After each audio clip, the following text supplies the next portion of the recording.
Ang pagtukso kay Jesus. Pagkatapos nito, dinala ng banal na espiritu si Jesus sa ilang upang tuksohin ng diablo. Doon ay nag-ayuno si Jesus ng 40 araw at 40 gabi, kaya nagutom siya. Dumating ang manunukso at sinabi sa kanya, "Kung ikaw nga ang anak ng Diyos, gawin mong tinapay ang mga batong ito."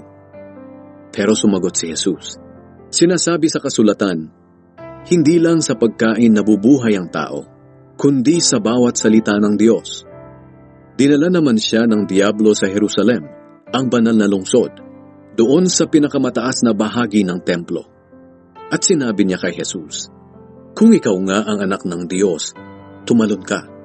Sapagkat sinasabi sa kasulatan, uutusan ng Diyos ang kanyang mga anghel na ingatan ka, at aalalayan kanila upang hindi tumama ang iyong mga paa sa bato." Pero sinagot siya ni Jesus, "Sinasabi sa kasulatan, huwag mong subukin ang Panginoon mong Diyos." Pagkatapos, dinala pa siya ng diablo sa isang napakataas na bundok, at ipinakita sa kanya ang lahat ng kaharian sa mundo, at ang kayamanan at kadakilaan ng mga ito.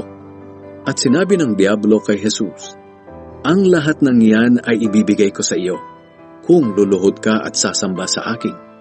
Pero sinagot siya ni Jesus, "Lumayas ka, Satanas, sapagkat sinasabi sa kasulatan, sambahin mo ang Panginoon mong Diyos at siya lamang ang iyong paglingkuran."